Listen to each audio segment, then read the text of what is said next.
That's a great question. What does make it successful as a multi-unit franchise owner? And I think it's always a work in progress in terms of seeking after success. But a few things that we've really implemented here. One of the first ones, we're willing to take risks. Well, without risks, there can't be any reward. And even in a business environment, we're often risk averse. We're trying to take calculated and smart risks about what we're doing. We have a vision that's more than just our product and service. It's not just about training dogs. It's about connecting people and creating community. And we always try to stay focused on that as our vision, and training dogs as a means to help us achieve that. Great. As a team internally, we are always in constant communication, and that's really, really important to trying to get things accomplished and managing the day-to-day challenges that come with owning a multi-unit franchise.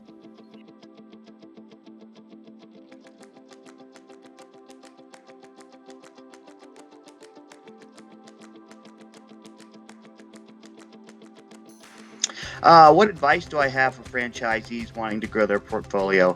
The very first one, and probably most important, is to invest in your community. They're not just merely customers. They're people that you live and you shop with and you go grocery shopping with and your kids go to school with. One of my very first piece of advice is really invest in your community, sponsor schools, get involved in local events, join networking groups. Related to that is support local. Really support the local folks, the small businesses, especially in the time of the pandemic. Those are the folks that need our support. And that's a way we've found not only great return on investment in terms of profit, but just in terms of community goodwill as well.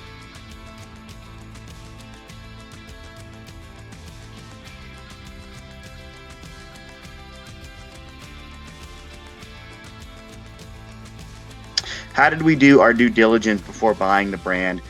We did a lot of research and we met with the folks who were selling the franchise and the corporate owners of the franchise. And we asked lots of questions, not just phone call meetings, but also face-to-face and Zoom meetings and discovery days and meeting them. But we looked at lots of different franchises and brands. We also talked to a lot of different people who knew us and could mentor us and had experience in the business. I think one of the most important things for us was we knew our strengths and our weaknesses. We knew the things we were passionate about and what we were good at, and we knew the things that we weren't quite as interested in and things we weren't going to be as good at.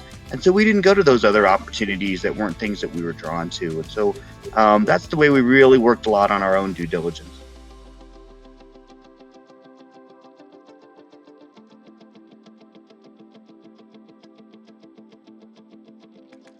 So what would the other franchise owners have to excite me and interest me? Probably the first one is autonomy. One of the great things I love about Dog Training Lead is they give us a lot of freedom and flexibility to implement, to take risks, to learn, to grow, and of course to be successful and to invest in our community. And that's something that we really appreciate, is being able to make those decisions and not always have to clear everything and every decision through corporate.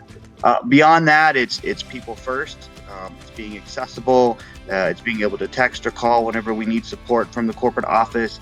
It's building relationship with the people that are there and maintaining that relationship when we have simple questions like, how do I fill out this form, to more challenging questions to, what's a marketing strategy or plan, or how did we leverage some of the financing on these particular issues. And it's just great to have a good relationship with them. And I really value that they put the people and the business experience first, and give us a lot of freedom and flexibility in making decisions here at the local level.